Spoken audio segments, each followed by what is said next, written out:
Hey guys, what's up? This is AngryJon here once again. Well, it's been a while since I've done one of these. You know, some dead horses just refuse to stay dead.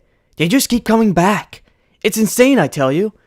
Anyways, the person I'm commentating on is no stranger to this channel. He's been parodied twice now and has a commentary on him already by yours truly. He's the Gup with the tail known as Guptill89. Now, I bet you're all wondering what Guptill has ranted about this time. Well, here's a shocker. He's ranting about the closures of all those GameStop stores. Oh, heavens, no! You know, I would explain what the closures are all about, but I'll let Guptill explain it to us. Oh, and one more thing, I'll be using this text you see on the screen to input some points, just because I don't feel like recording every single thing. Anyways, enjoy! Yup, because editing an Einstein quote makes your video stronger. Why am I getting deja vu here?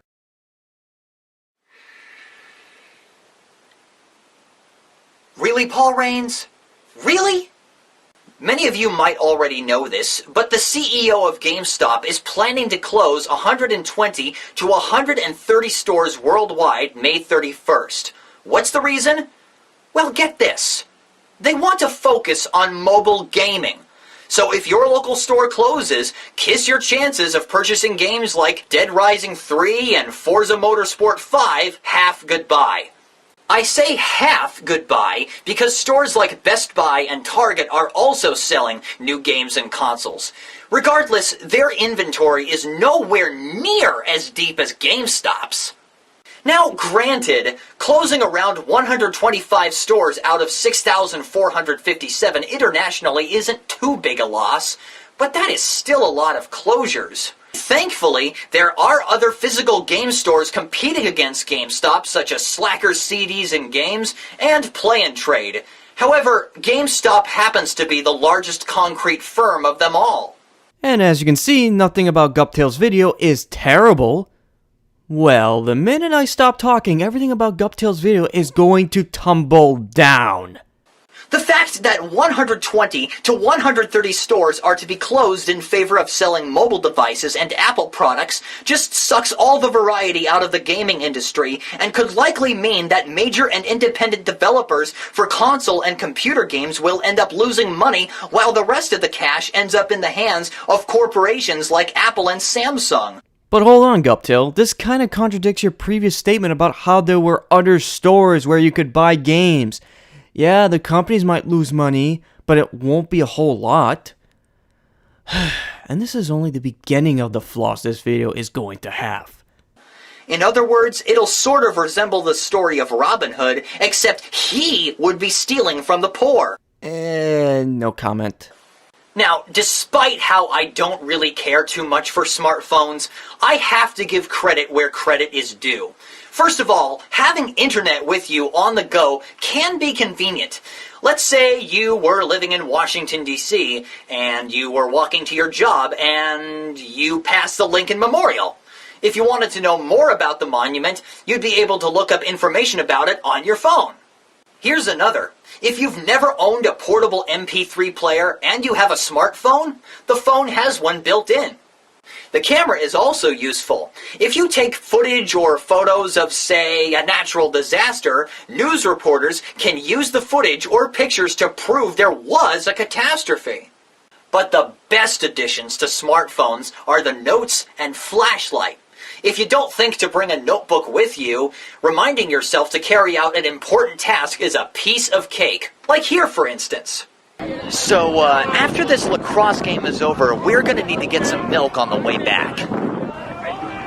That's a good idea. In fact, I should make a note of that. Come on, Sam.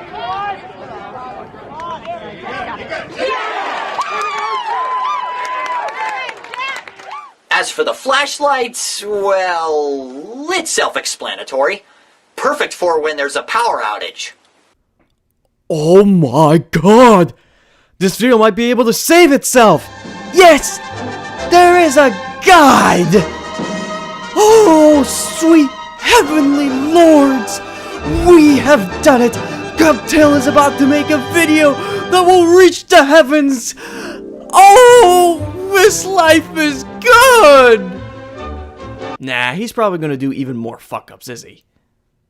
Now, the biggest dilemma in today's world is that around 1 billion people have become so attached to modern mobile devices that they can't go for more than 10 minutes without checking it.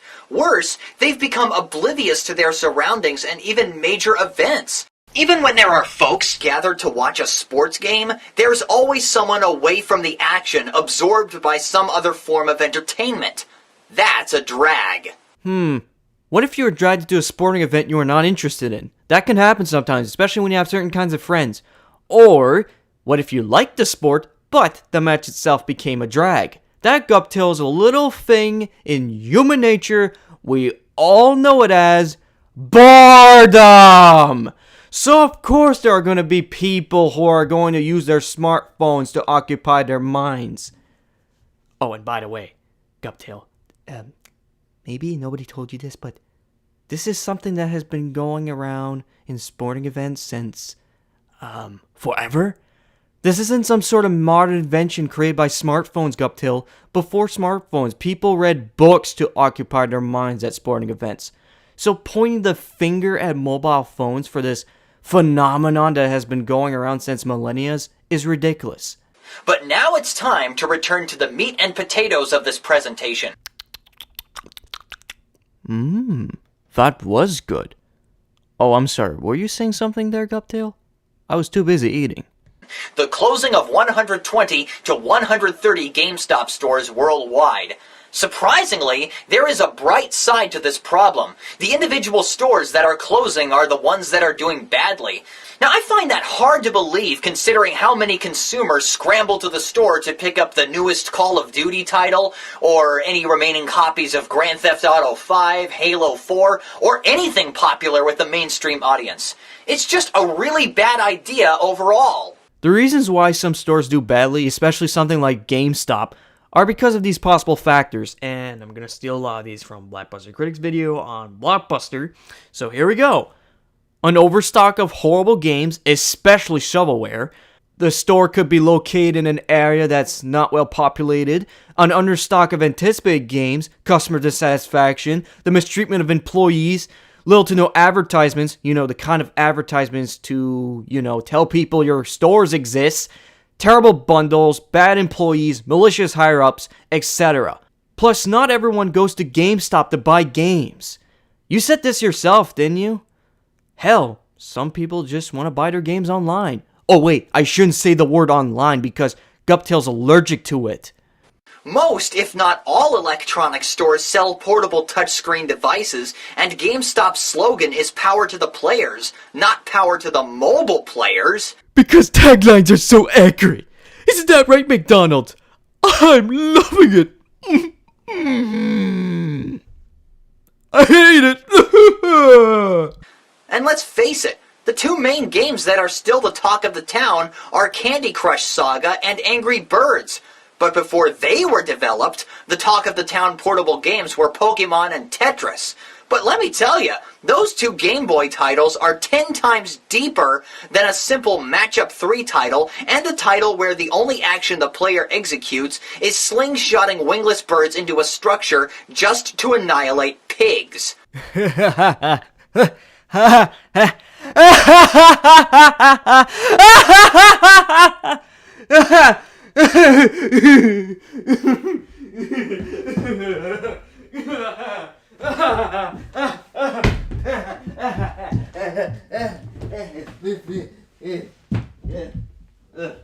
think I'm okay. I've actually hurt my hand. I'm gonna be okay. Guptill, you're a fucking moron. Let me get this straight. Pokemon and Tetris are deeper, quote-unquote, than Candy Crush and Angry Birds. The word deeper is rather subjective, don't you think? Especially in that context. I like how you say that Tetris, a puzzle game, is deeper than Candy Crush, which is also a puzzle game. Really? Tetris is where you drop a piece made out of 4 blocks, and you have to fill up rows to clear them. That's it, there's nothing deep about that shit. It's not Metal Gear Solid 5 shit, it's fucking Tetris. I also like how you're bitching about how simple and stupid the gameplay of Angry Birds is. That's like saying that Farmville and Draw Something are nowhere near as deep as Pac-Man and fucking Frogger.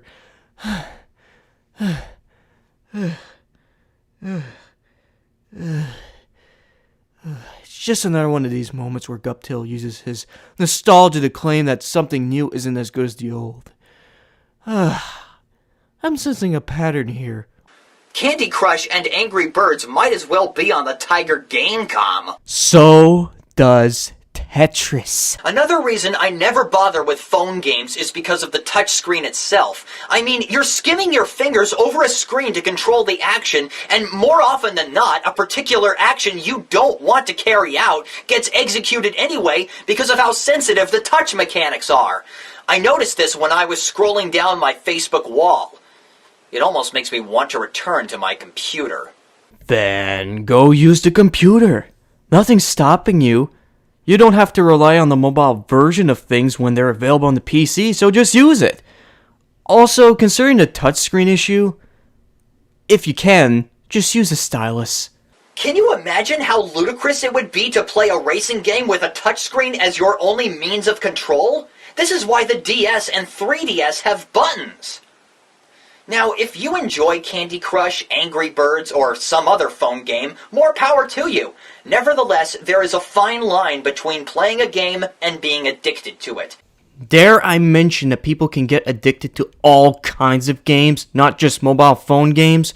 Stop fucking assuming that every goddamn problem is the faults of smartphones. You fucking butt monkey. And the latter is becoming the winner for too many cell phone users. You keep ignoring that small voice in your head telling you, isn't there something productive you could be doing with your time? Yeah, because every single person listens to their inner critic. You fail psychology forever. Finally, I'm quite aware that this is the 4th time I've ranted against certain technology. Well, at least you acknowledge it. But this is really a constant issue that is sickening human civilization. I should mention that technology is really a double-edged sword. Technology is blah, blah, blah, blah, blah. But at the same time, technology is probably the reason why so many people are still alive today. Even though I told cell phone users it's fine if you enjoy phone games, they mostly shouldn't exist in the long run. Do most people like games? Yes. Do most people own cell phones? Hell yes. Combine the two and you get an industry. You're not going to shut down an entire money-making machine just because you say so. That industry will still exist, whether you like it or not. That's the beauty of capitalism. I mean, these are games that are being played inside of a device that's main purpose is to communicate with people from anywhere. And since I mentioned the Tiger Gamecom earlier, I might even consider smartphones an advanced Gamecom because the Gamecom also had very basic games and PDA features as well as a touchscreen. The Nintendo DS and 3DS are the same type of consoles, but their titles are definitely superior to phone games. If you don't believe me, try a Professor Layton title. To sum everything up, touchscreen phone games are entertainment magnets for loads and loads of people. Has everyone forgotten about comic book stores, libraries, and most importantly, enjoying nature? Judging from the behavior, I'd be 60 to 70% right. At least you gave a percentage. But hold on a sec. Weren't you bitching about how the closures were going to affect game developers? Well, here you are telling people to do other activities that don't involve video games. I'm quite confused now. Ceasing the production of a large inventory of console and handheld games published by major organizations in favor of opening businesses that sell mobile devices is a pea-brained commitment because, again, it kills variety. Am I seeing this right? You mean to tell me that these are the only genres available on mobile phones? 6? Are you fucking serious? Because I can safely tell you, I have managed to find the other genres included on the list on the right for mobile phones. I've actually had to go to the trouble of proving this wrong. Okay, let's look up what I've just loaded up. For first-person shooters, I found Call of Duty Strike Team. That's a mobile phone game, and it's a first-person shooter. 3D platforming. I found Kazong, which I guess you're a beach ball, but it's a 3D platformer. Let's see here. Adventure. A lot of the Tales on Monkey Island games are on mobile phones, and that's an adventure game, in fact one of the classics. Sandbox games. Well, GTA 3, GTA Vice City, and GTA San Andreas are all sandbox games. And those are available on mobile phones. Granted, they're ports of existing games, but they're still on mobile phones, and they're still sandbox games. How about 3D air combat? Well, 3D air combat is a rare genre to begin with, but I managed to find one. 3D Jet Fighter Modern Air Combat Sim. It's not the greatest name in the world, and I doubt the game's any good, but it exists. RPGs. Final Fantasy says hi. Fighting games. Street Fighter 4 also says hi. And stealth games. Stealth Bastard Deluxe Tactical Espionage Arsehole. That is the greatest title for a video game ever, and it's the stealth game for mobile phones. Oh, and there's a genre that you completely left out of this list. I mean, both of them. Simulation. Guess what? There's a lot of those on mobile phones as well, including Farmville. So this list I see here is a crock of shit and is misinformed.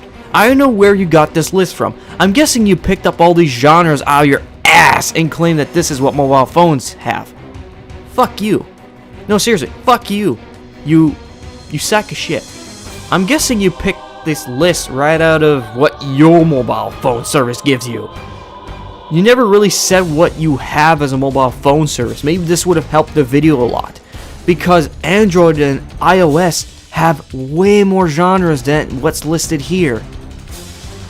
So, sorry to say, Guptill, but this was the biggest fuck up you did throughout the whole video. And I just wasted my time disproving all of it. Skip it like FedEx! Skip it! If it isn't broke, don't fix it. At the time of the recordings, I truly thought the closure idea was stupid, when in reality it's good business to liquidate stores doing badly with merchandising.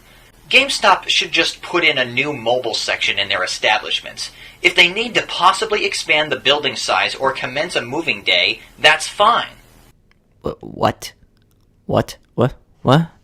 You realize you made a mistake in the video and you still released it like it... What? You released the video and it still was what it was? Okay.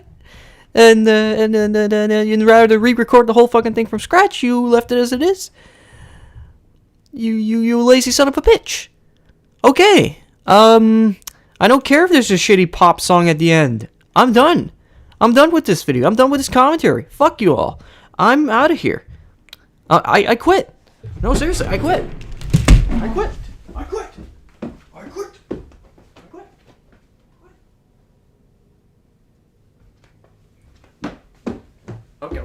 Okay, I'll come back. I really do need to give my final thoughts. This video, compared to the previous two rants you have done, which is the logos rant and the rant on the internet, this was like a 2.5% improvement. And that's not saying a whole lot. In short, Guptill, this video was still a giant piece of shit. It had good promise at the very beginning. It was like you knew what you were talking about. But then all of a fucking sudden, it crashes straight down, and you still relied on the same fucking flaws you had before. Anyways, I'm done. I am done. This is AngryJon, over and out.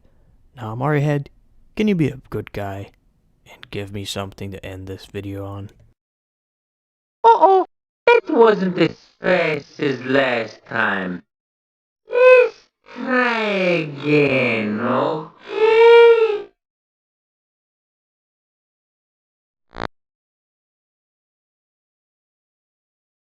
Plus, not everyone goes to GameStop to buy video games. You said this in fuck!